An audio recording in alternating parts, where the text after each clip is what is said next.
Sabe aquela divisão clássica, tipo, que parece existir desde a época da escola? Aham, a famosa guerra de turmas. Exato. De um lado, a turma de exatas, aquele pessoal apaixonado por números, equações, planilhas.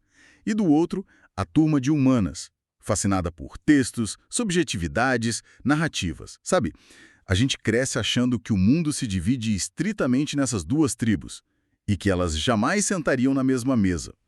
Nossa, é uma dicotomia quase folclórica, né? Mas o que chega a ser irônico é que essa mesma narrativa de briga de escola foi parar dentro das universidades. Criou-se uma verdadeira guerra fria metodológica nos laboratórios. Pois é, e lendo os materiais para nossa investigação de hoje, o que mais me chamou a atenção foi ver como essa guerra civil acadêmica prejudica a ciência. Nós trouxemos hoje uma pilha de fontes bem densas da sociologia, ciência política e direito. Artigos de autores como Soares, Gomes Neto, Paranhos e Rezende. É um material de peso, sem dúvida. E a nossa missão nesse mergulho profundo é justamente desmascarar esse conflito, mostrar que a suposta rixa entre métodos qualitativos e quantitativos é uma grande ilusão. O que é fascinante, porque desconstruir essa ideia de escolha excludente é o único caminho para a ciência moderna. O poder real não está em escolher o time das exatas ou das humanas, está na complementariedade, nos métodos mistos. O buraco é bem mais embaixo. Com certeza. Mas, para entender a solução, acho que primeiro a gente precisa olhar para o motivo dessa briga. Por que esses dois lados parecem se odiar tanto? É uma ótima pergunta. Lendo o texto do Gomes Neto, me veio uma analogia. Imagina uma caixa de ferramentas. Escolher ser um pesquisador quantitativo ou qualitativo antes de ter um problema é tipo decidir usar um martelo em vez de uma chave de fenda antes mesmo de saber se você vai pregar um quadro ou consertar um relógio. Perfeito, a pergunta de pesquisa é que tem que ditar a ferramenta. Se a sua pergunta exige saber quantos ou com que frequência algo ocorre, o martelo quantitativo é a ferramenta. E a chave de fenda entra onde? Ela entra se a pergunta for como ou por que um fenômeno acontece no nível das emoções, sabe? O problema histórico que alimentou essa guerra é uma distorção de conveniência. O sociólogo Glaucio Aridilon Soares traz uma crítica bem ácida sobre isso nas nossas fontes. Uma crítica ácida? Como assim? Que distorção seria essa? Então, Soares aponta que muitos pesquisadores que se dizem qualitativos, na verdade, não usam métodos qualitativos com rigor. Eles usam esse rótulo só porque são antiquantitativos. Eles têm, assim, aversão à matemática. Caramba, então eles usam a palavra qualitativo tipo um escudo para não ter que lidar com estatística? Exatamente isso. E aí rola uma confusão perigosa. O pessoal confunde escrever um ensaio de opinião livre com pesquisa qualitativa metodológica. E não é a mesma coisa, óbvio. Nem de longe. A pesquisa qualitativa séria é exaustiva. Envolve etnografia sistemática, observação participante, grupos focais com regras claras. Requer um rigor tão grande quanto rodar um modelo matemático pesado. Isso levanta um ponto crucial. Se os dois lados exigem tanto rigor, qual é a diferença real entre eles na hora de entregar um resultado? O que cada um prova? A diferença está no objetivo da inferência. A pesquisa quantitativa busca inferências causais e generalização. Ela precisa de amostras enormes para achar um padrão macro. Já a qualitativa desce à raiz da engrenagem. Ela quer explicar o significado que as pessoas dão àquilo que fazem. Deixa eu entender se eu entendi. É a diferença entre eu olhar uma planilha e ver que 70% dos clientes pararam de comprar um produto da noite para o dia.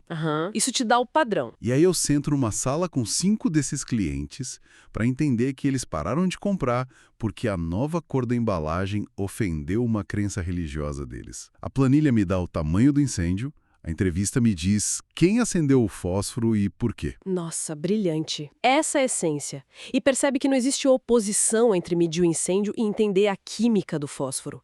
Historicamente, a separação foi muito mais por limitação de tecnologia do que por regra da ciência. Faz sentido.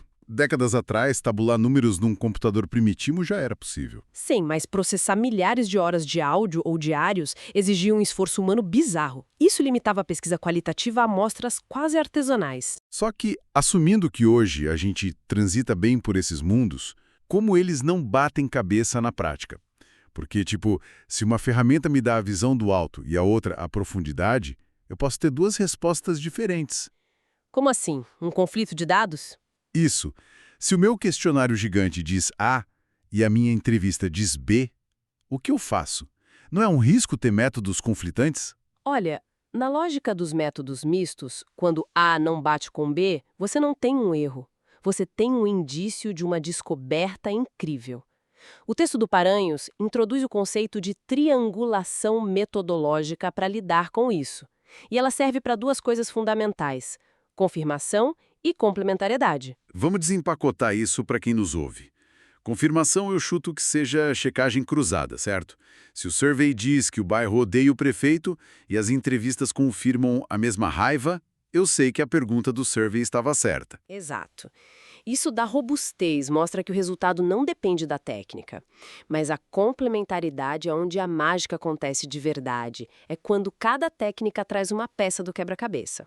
O Gomes Neto usa um exemplo muito bom com os outliers. Os famosos pontos fora da curva. Deixa eu tentar visualizar isso para nossa audiência. Imagina que a gente mede a altura de toda uma cidade. A maioria vai estar ali entre 1,60 e 1,80 de altura. Sim, aquele bolo no meio do gráfico. E os textos falam do parâmetro de contagem Z, ou Z-score, que é, basicamente, quantos passos você está longe dessa média. Se você mede 2,20 metros, você está a muitos passos de distância. Você é uma anomalia matemática. Um outlier. Uma definição perfeita. E sabe o que o estatístico purista do passado faria com esse cara de 2,20 no banco de dados? Jogava fora. Exato. O instinto quantitativo isolado é limpar a base. O pesquisador acha que foi erro de digitação ou que isso vai estragar a média e simplesmente apaga essa linha da planilha. Caramba, ele literalmente apaga uma pessoa que existe porque ela incomoda a matemática dele. E é aí que os métodos mistos entram chutando a porta. Na abordagem moderna, esse caso extremo é o candidato prioritário para a pesquisa qualitativa. Os números varreram os dados e gritaram que tinha algo estranho ali. A estatística aponta onde olhar e a qualitativa explica o porquê. Nossa, é muito como um radar de sonar num navio. O radar varre o fundo do mar e acha um volume bizarro. Ele dá a coordenada, mas não sabe o que é. A pesquisa qualitativa seria o submarino que desce até lá e descobre que o relevo estranho é, na verdade, um galeão naufragado cheio de ouro. Adorei a analogia do submarino. O dado quantitativo localiza a raridade e o qualitativo revela o significado. Só que não é só sobre achar anomalias. A literatura organiza esse casamento em sequências de trabalho. Paranhos fala das estratégias sequenciais, a exploratória e a explanatória. Então tem uma ordem cronológica certa para fazer pesquisa mista. Depende do seu objetivo. Na exploratória sequencial, o quali vem antes do quant. Pensa comigo, se você vai estudar uma cultura desconhecida e tenta inventar um questionário da sua cabeça, você vai colocar o seu viés nas opções. Você erra a pergunta antes mesmo da resposta. Pois é. Então, primeiro você faz grupos focais abertos, entende as dores e o vocabulário das pessoas. Com esse mapa em mãos, aí sim você desenha um questionário estatístico fechado para mandar para 10 mil pessoas. Entendi. O método qualitativo constrói a régua e o quantitativo vai lá e mede a sociedade com ela. Exatamente. Já a explanatória sequencial é o caminho inverso. Você roda a grande regressão estatística primeiro, acha os padrões e depois entrevista as pessoas para entender o que causou aquele comportamento. Tem um exemplo prático disso nos textos, né? Aquele estudo sobre as eleições em Recife. Tem sim, um estudo do Bizarro e colegas e fazendo um aviso super importante para nossa audiência. Nós vamos relatar esse estudo estritamente pela ótica acadêmica e do comportamento humano, tá? Sem tomar partido ou entrar no mérito político. Com certeza. O nosso foco aqui é a mecânica do método. O que eles descobriram lá em Recife. Na primeira fase, puramente quantitativa, os pesquisadores aplicaram surveys perguntando aos eleitores o que importava para escolher um prefeito. A esmagadora maioria cravou que o candidato precisava ser ficha limpa, sem condenações. Bom, se o pesquisador parasse aí, ele publicava o artigo dizendo que o eleitor de Recife é totalmente movido pela ética judicial. E estaria completamente sago para a realidade, porque o candidato que liderava as intenções de voto e acabou eleito tinha condenações em primeira instância. A estatística sozinha não conseguia explicar porque o mesmo cara que marcava ficha limpa no papel votava no candidato condenado. Um colapso lógico total. E aí entra a chave de fenda dos métodos mistos, o que os grupos focais revelaram. Revelaram uma lógica de torcida de futebol. Nas entrevistas profundas, ficou claro que o leitor não estava ignorando a corrupção por princípio, mas ele pertencia a um projeto político específico, tipo um time, e a vontade do time ganhar era maior. Eles minimizavam a condenação como uma perseguiçãozinha só para justificar o voto. Nossa, brilhante! O questionário pegou o que é socialmente aceito dizer, mas a entrevista capturou o que realmente decide o voto. Um método só teria falhado feio. E os riscos de olhar só para o número não param por aí. O Gomes Neto alerta sobre as correlações espúrias. Ah, as correlações espúrias. Nosso cérebro ama um padrão, mesmo onde não tem nada. Estatística básica ensina que correlação não é causalidade, né? Só porque dois gráficos sobem juntos, não quer dizer que um causa o outro. Tipo aquele exemplo bizarro do Nicolas Cage e o Breakback Boys. Esse exemplo é maravilhoso. Tem uma correlação quase perfeita entre o número de filmes que o Nicolas Cage lança por ano e o número de pessoas que se afogam em piscinas nos Estados Unidos. É cômico. Se o pesquisador olhar só para a matemática cega, ele vai propor banir os filmes do Nicolas Cage para salvar vidas. Exatamente. É o delírio que acontece quando o número não conversa com a lógica real do mundo. Mas vem cá, isso me traz uma dúvida muito atual. Como as grandes empresas de tecnologia escapam dessa armadilha? Porque o algoritmo da Netflix cruza bilhões de gostos qualitativos o tempo todo. Como ele cruza o meu gosto por comédia obscura com documentário de natureza sem achar que um causa o outro?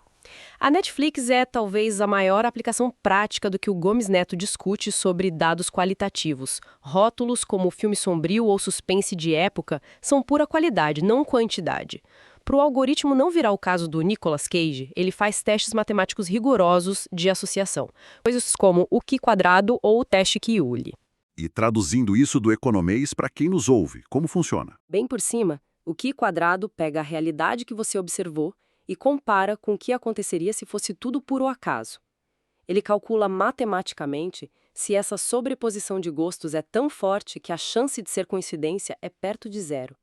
É a matemática agindo como tradutora das emoções humanas. Caramba, a tecnologia meio que destruiu a barreira entre o qual e o quant, né? Eu imagino assim, antes, a biblioteca estava trancada. Os estatísticos contavam os livros olhando pela janela, e os qualitativos pegavam um único livro e liam cada vírgula, mas sem ver o prédio todo. É uma ótima imagem. E hoje é como se a gente tivesse um scanner gigante que entra na biblioteca, lê milhões de páginas em segundos e entrega um gráfico detalhando a emoção de cada personagem. Nós não dependemos mais de amostras pequenas feitas à mão. A gente pega montanhas de dados puramente qualitativos, tipo discursos no Congresso, roteiros de novela, postagens caóticas de redes sociais, e processa tudo isso com software. Transforma a agressividade de um texto em número e roda uma regressão em cima. E é essa loucura de possibilidades metodológicas que leva a gente ao artigo do Flávio da Cunha Rezende. Ele fala da ciência política de ponta e solta um termo pesado: o pluralismo inferencial. E me pareceu que isso é uma quebra total de paradigma. E é mesmo. O pluralismo inferencial nasce porque, nas últimas décadas, a ciência social ficou obcecada em imitar laboratório de física. Eles queriam isolar variáveis estatisticamente para provar que a política X causava a resposta Y. Estimativa de efeito direta. Mas a sociedade não cabe num tubo de ensaio, né? Como você isola a economia da cultura ou da religião de um país? Tudo se mistura. Exato!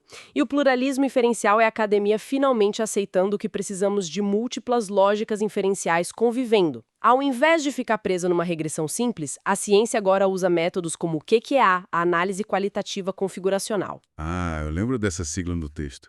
Tive que ler 2 vezes, mas me pareceu que não é sobre medir o quanto a variável A mexe na B. É sobre configuração necessária, né? Tipo receita de bolo. Como assim receita de bolo? É que, em vez de eu tentar ver se botar 10 gramas de farinha faz o bolo crescer 1 centímetro, eu entendo que, se não tiver farinha e fermento e o forno na temperatura certa ao mesmo tempo, o bolo nem existe. É sobre condições trabalhando juntas, usando lógica booleana. Uma excelente tradução do QCA. O foco sai do efeito isolado e vai para a configuração complexa. E o Rezende ainda cita a teoria dos conjuntos fuzzy, que expande isso. Na lógica velha, ou o país era democracia, nota 1, ou ditadura, nota 0. Tudo no preto ou branco. Sim, mas o conjunto fuzzy matematiza a área cinzenta. Um país pode ser 0,7 em democracia porque tem eleição, mas censura a imprensa. É um mundo real, subjetivo, tratado com álgebra de ponta. Sem esquecer dos modelos bayesianos que ele menciona, onde o pesquisador não parte do zero. Ele pega crenças qualitativas prévias e vai atualizando a probabilidade matemática conforme chegam dados novos. Tudo isso forma o que eles chamam de revolução de credibilidade. E tem um acrônimo guiando tudo isso, o EITM. Implicações empíricas dos modelos teóricos. Basicamente, o seu desenho de pesquisa virou principal. A sua estratégia para amarrar a teoria humana com validação matemática importa muito mais do que apertar botão em software. Então, para a gente amarrar todas essas pontas fantásticas de hoje, aquela velha briga de corredor entre a galera de humanas e a galera de exatas.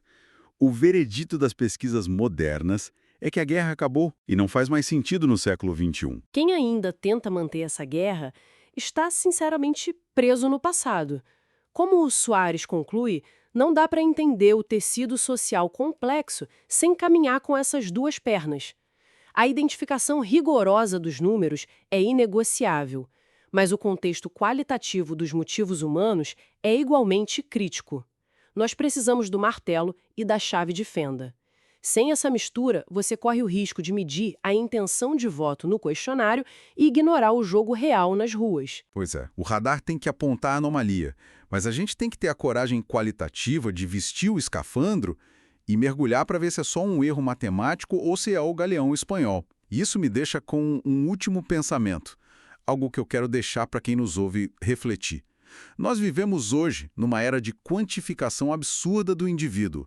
Nossos smartwatches, celulares, anéis, eles traduzem a nossa vida para matemática o tempo todo. Dão um score da nossa existência. Quantos passos você deu, os batimentos cardíacos, as horas exatas de sono num gráfico na tela. Mas será que, ao focar tanto no quanto a gente dormiu ou calorias gastas, a gente não está virando aquele estatístico antigo que joga o contexto no lixo?